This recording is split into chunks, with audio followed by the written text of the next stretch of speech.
What's up, YouTube world? Scott No Bar Harley 1250. Well, last video was about, one of the last videos was about the bike being up for sale. Time to sell it, move on to other bigger and better things. I had somebody contact me about it, so they watched a bunch of videos on it. They are interested in the bike. We have tentatively struck a deal. I'm on my way to meet the gentleman now on it. As I said in the video, if you buy the bike, you are buying me out of everything. So absolutely everything, bike parts wise related. Tool wise, I'm keeping my tools, obviously, because they're my tools.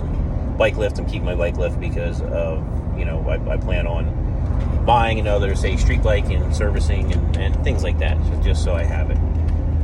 It's a nice addition. Plus, if I need to, it makes a nice hydraulic table too.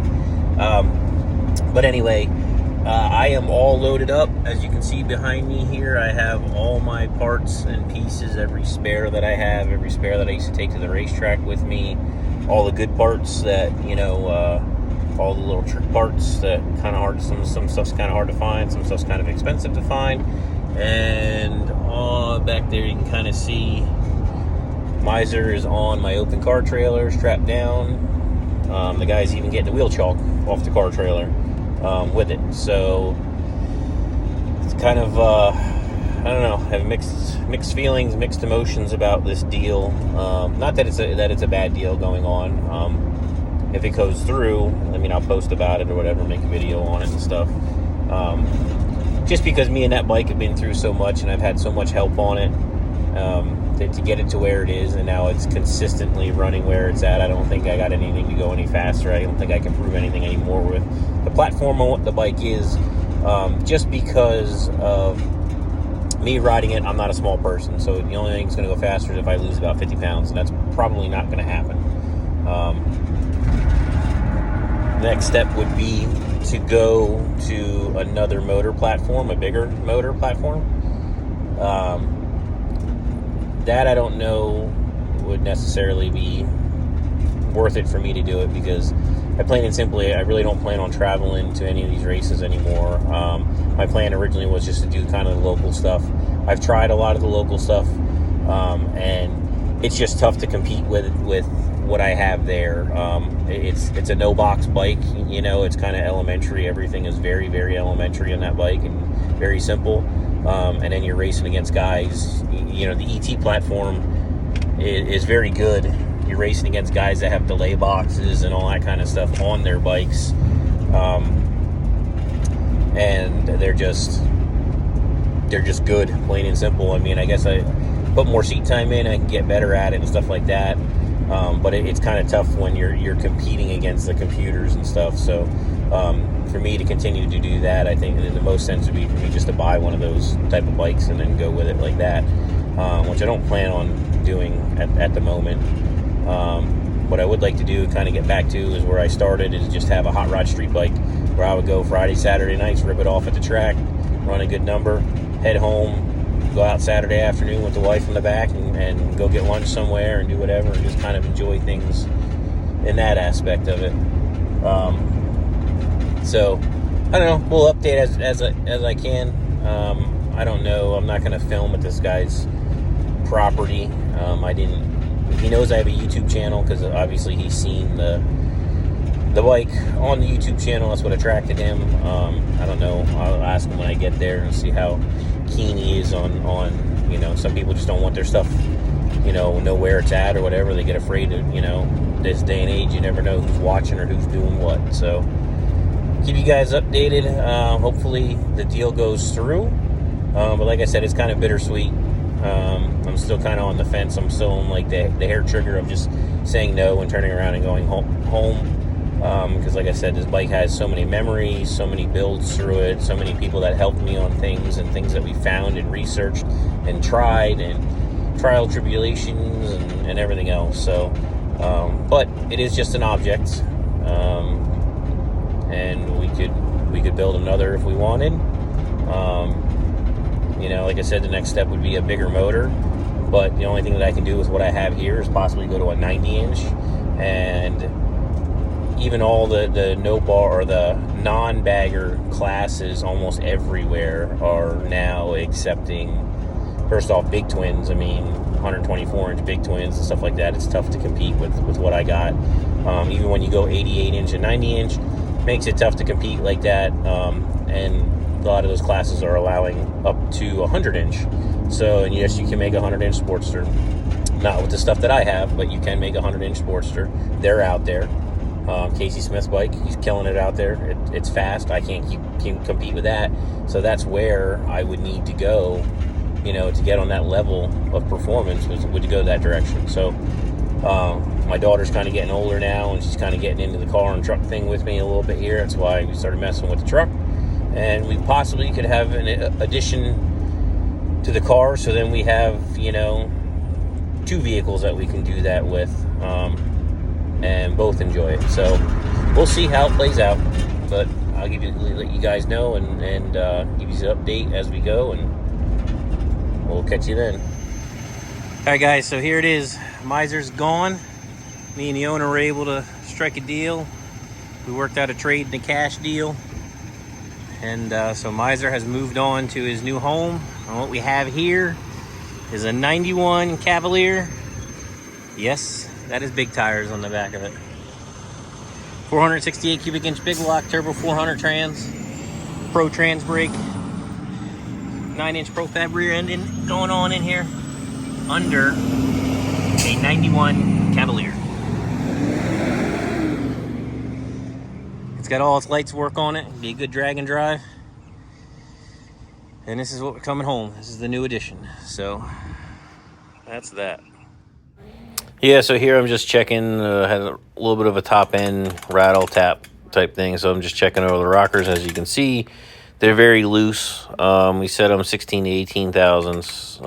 In the car here, they were anywhere from like 20 to like 29 thousandths is where it was set. So just a little check over on the car before we do anything with it. At this point, we've already all adjusted them and everything, and made it back right, and all sounds good.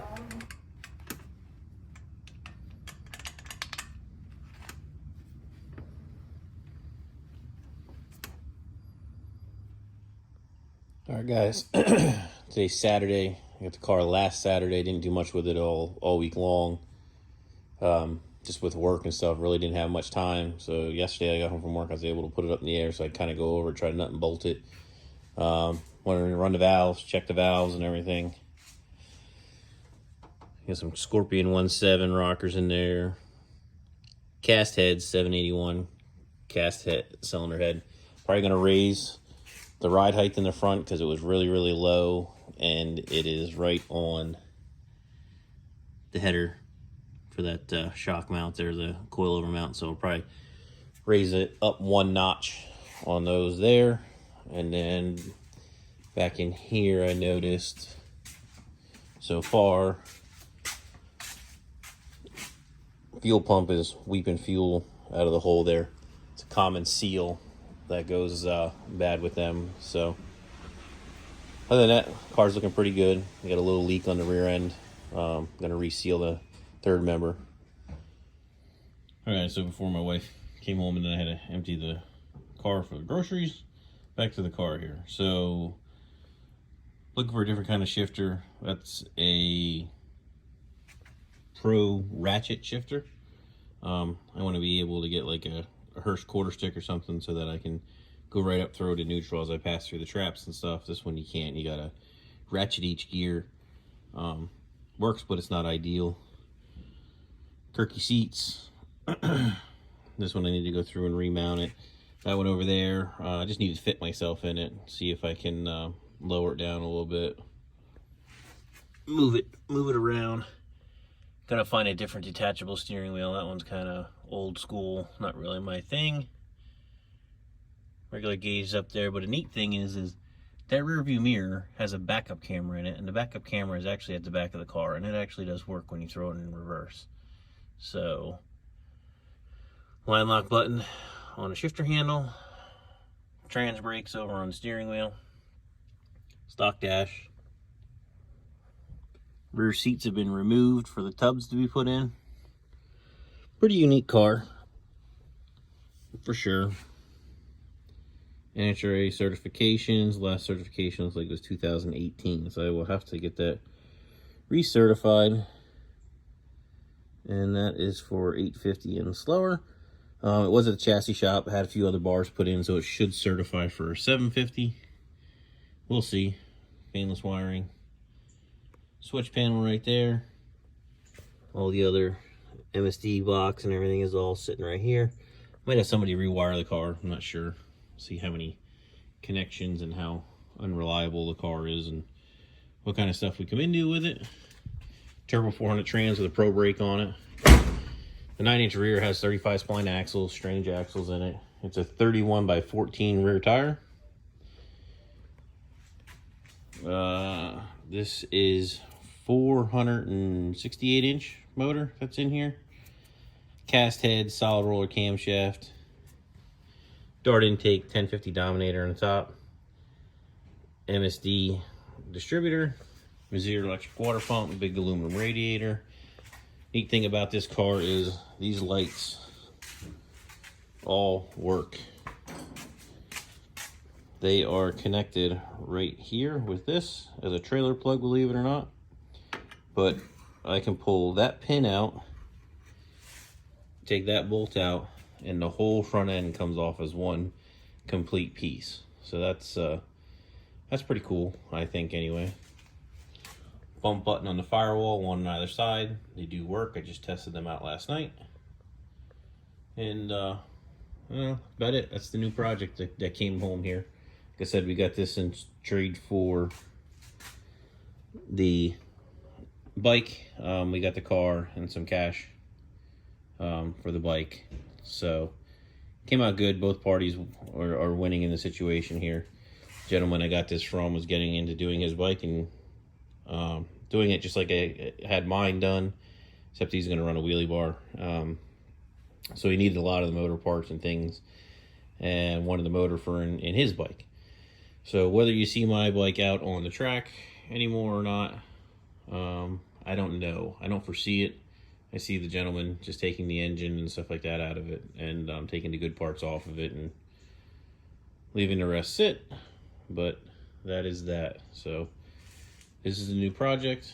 Or I shouldn't say new project. It's not really a project. It's race ready. Just got to go over a few little things. Like today, I'm adjusting the valves. They're a little noisy. So, but thanks, guys. Like, comment, subscribe. Tell me what you think.